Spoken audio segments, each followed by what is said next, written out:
In today's conversation, Dr. Omekongo, Dibinga, and myself have an insightful discussion about lies and stereotypes about Black people and how to combat racism.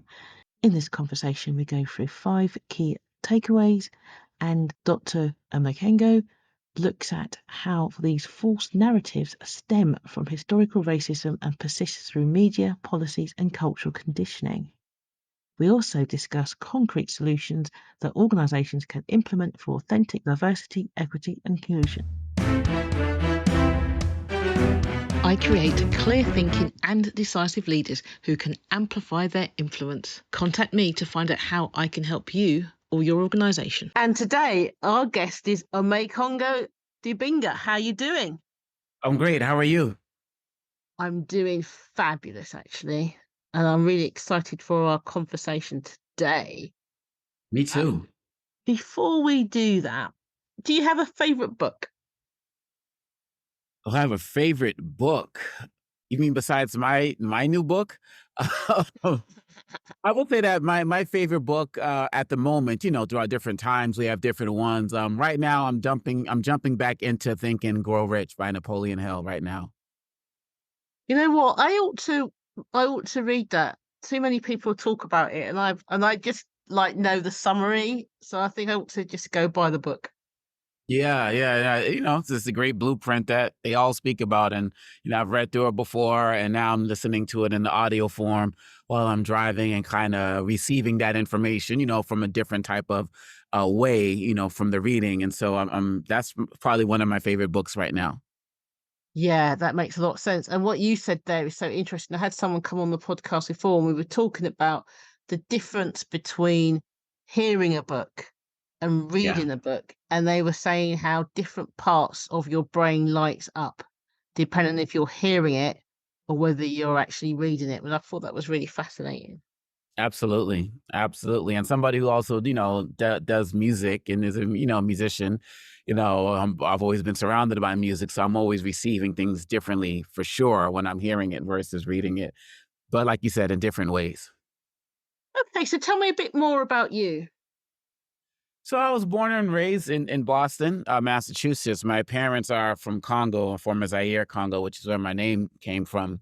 And so for me, growing up in Boston as an 80s baby, dealt with a lot of bullying and just disrespect from all different types of communities who didn't really see Africans as actual human beings because of everything they saw in the television commercials, for Ethiopian aid or this war or that war. And so, growing up, we were heavily disrespected, a lot beaten up, rocks thrown at us. And so those experiences, plus growing up at the height of what we called in the US, the crack epidemic, it made me, it was predicted that as a Black man, I was going to be dead or incarcerated before the age of 25.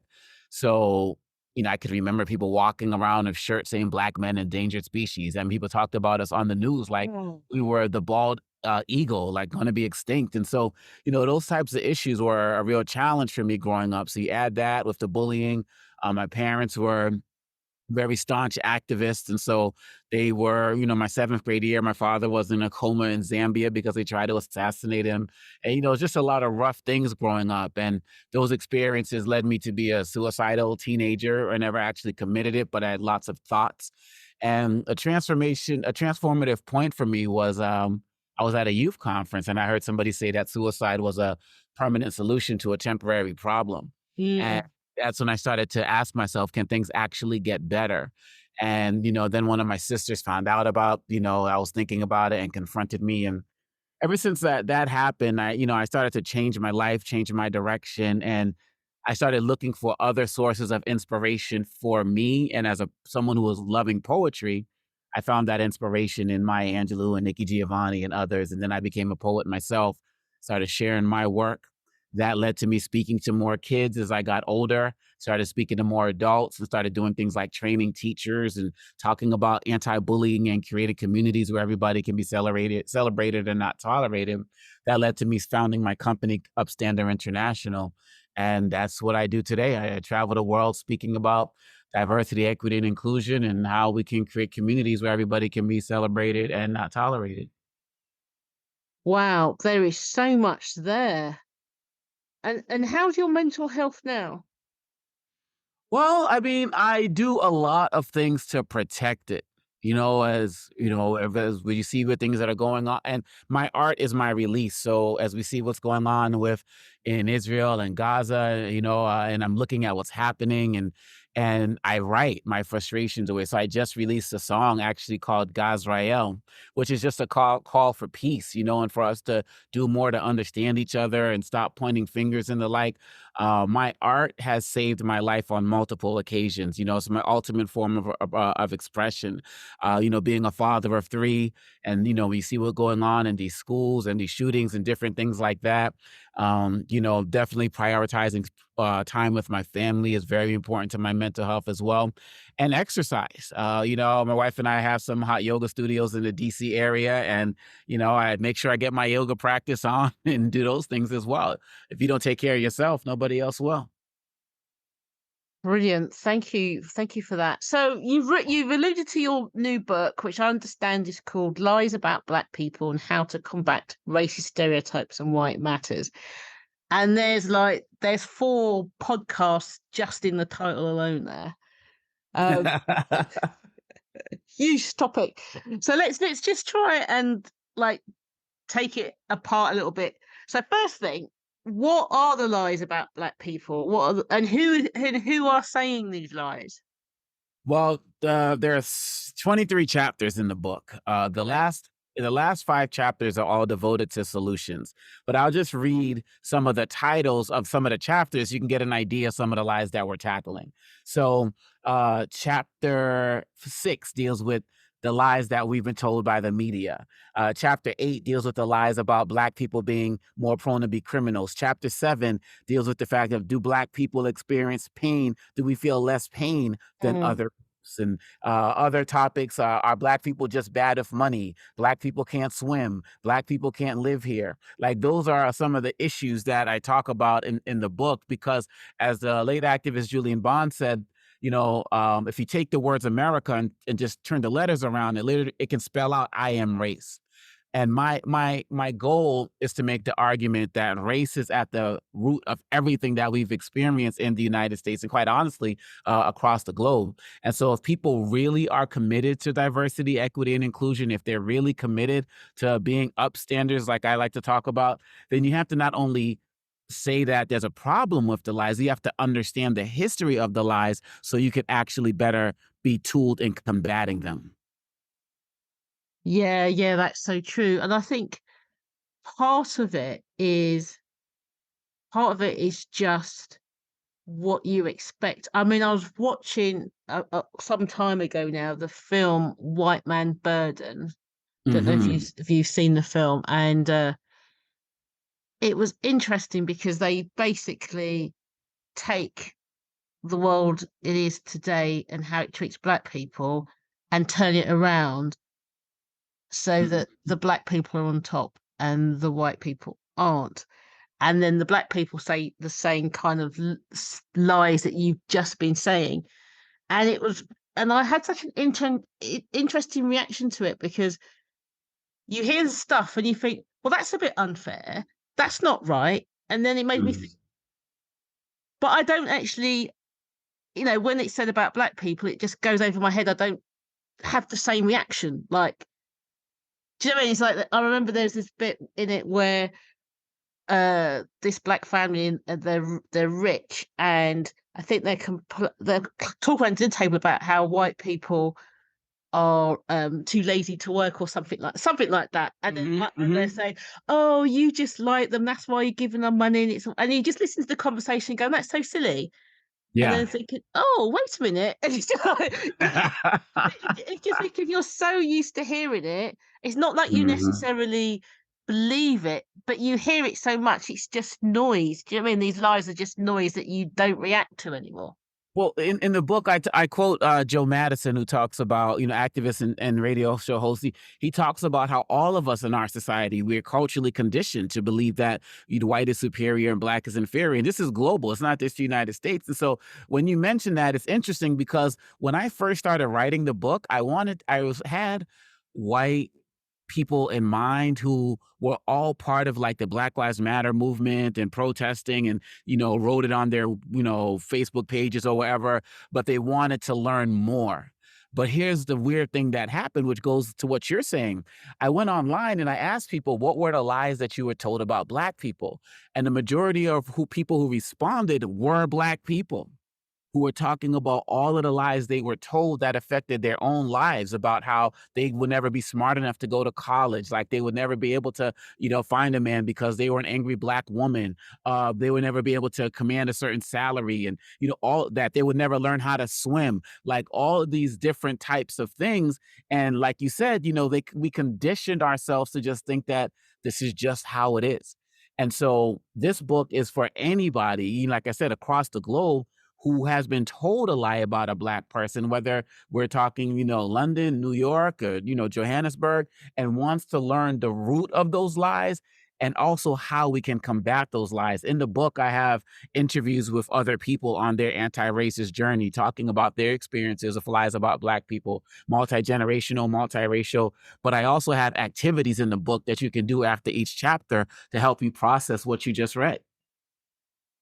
Yeah, because I think that's really good actually. Because when you think about it, it is about that you need things to make you think differently. I don't know if you saw uh on Facebook a little while ago all these pictures, and like they had one picture of a little white girl in a shop trying to buy a doll, and all the dolls were black.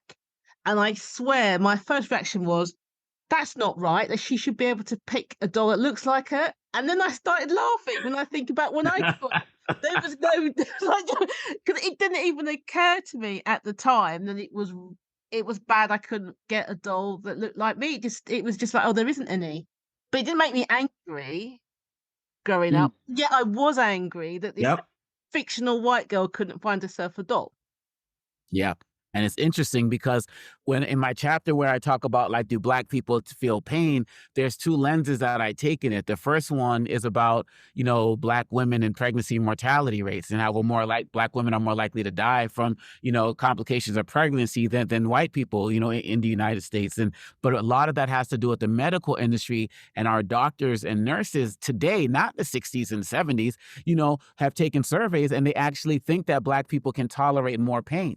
So that's why when we go to the doctors, we get less epidural medication, we get less, aspirin, less other types of things prescribed to us, because going back to the days of slavery and what they did to keep us, oppressed and down, this idea that we can tolerate anything is still present today. And that also translates over into these unarmed shootings in the United States. We have these situations where, as people get shot, unarmed by the police, not just once or twice, but like 20 times, 30 times, 60 times. And there's this idea that Black people can tolerate more pain, so we need more force to put them down. But this also translates directly to what you said. There's an article that's out by Slate magazine called "I Don't Feel Your Pain." And it showed that when white people saw Black people experiencing pain, it didn't register high on, for them mentally. But when Black people saw white people experiencing pain, it registered high for them mentally. When white people saw white people experiencing pain, it registered high for them mentally. But when Black people saw Black people experiencing pain, it did not register high for them. It registered at the same level of white people seeing Black people experiencing pain. That's how culturally conditioned we are. See, that's horrible. That doesn't make Yeah. me feel particularly good. And I think and I also think that there's something about, so I'm interested in the bit we saw about how to combat the stereotypes, because what can happen is people feel bad, so therefore they do nothing because they feel disempowered, because they don't want to feel worse. Hmm. So how do you change that situation? Oh, there are so many ways. Like I said, the last 5 chapters are all about, solutions, but I'll give you one right now that it can be very, because my philosophy is this, as I said, you gotta be an upstander, not a bystander. You have to be of the mindset that your silence is compliance. You are either part of the solution or you are part of the problem. There's no middle ground. Somebody like Hitler was not a Martian, he was a human being on this planet. And so many people were silent as he was ascending to what he ended up committing with the Holocaust, that silence, in my opinion, became compliance. And so we have to start challenging hate and ignorance, when we see it, when we encounter it. So one of the simple things that I ask people to do, like in the book, I talk about organizational stuff. I talk about things you can do as educators. I talk about things you can do in your corporations. But on the personal level, let's start with this thing I do in the book called the Rule of Seven. And the Rule of Seven is basically 7 questions I want you to ask yourself to see how committed you really are to diversity, equity, and inclusion. Because everybody can say that I love it, but what do your 7 closest friends look like? What do your 7 closest neighbors look like? What do the last 7 authors or of books you read look like, or host of podcasts look like? You watch television, what does the cast of the last 7 shows you watch look like? You go to the theater, what does the cast of the last 7 plays you watch look like? You have kids in your lives, what do the last 7 toys you bought for your kids look like? Like, do you hire people? What do your last 7 hires look like? You go to church, mosque, synagogue, what do your 7 closest congregants look like? I can go down the list, but I need people to come up with 7 questions. You can come up with your own, because anyone can kinda half-step their way through 1 or 2 questions, but when you start getting into 3 or 4, you're like, "Wow, I really don't live a life committed to diversity." And you can't change where you live tomorrow, but you can change the authors you choose to read. You could change the books you choose to read. If you're only going to one type of play every spring or winter or whatever, you can start going to different ones. You can start bringing your kids to different experiences, buying them different dolls like we've been talking about. But most people won't do that. And when I do this exercise of organizations, and I do this around the world, some people in the room start crying because they realize how serious they have not been about living a life committed to diversity, equity, and inclusion. So I would encourage people to start with the Rule of Seven. And if you go to my website, liesaboutblackpeople.com, you could also find that there as well. Me talking about that, and try it yourself. I love that. I was sitting there when you were saying the 7 and thinking about what people might say, because I was just thinking that people might say, "Well, I don't live in an area that's diverse," and then you went straight on to say, "What books did you read?" I was like, "Oh yeah, okay." Yep. So yeah, it's certainly interesting. It just made me think about something I was writing the other day, where some organisations will say that they don't have. In fact, I've had people come up to me, like HR directors, who want to make changes in their organizations, but have been told by their exec teams that as the company doesn't have a high proportion of Black people in their company, they don't have a problem. Mm, mm, Even mm, mm, even when the one I'm thinking of particularly, the company was situated in a very diverse area, and that particular unit where they were there had more problems than another one that was in a more white area. And the conclusion from the exec team was because the people, the black and brown people in the other area was the problem, mm, mm, but not mm. the attitudes that was within the organization. Wow. That's deep. And I speak to this in the book.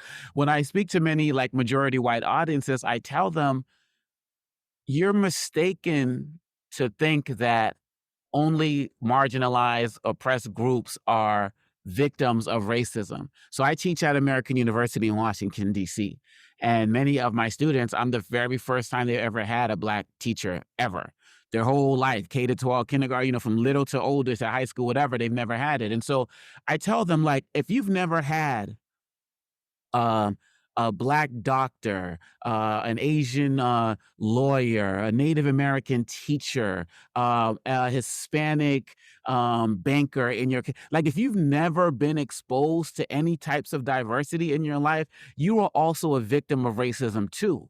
Because as the world is becoming, was majority Black and brown people around the world as it is, but it's becoming even more Black and more brown, around the world.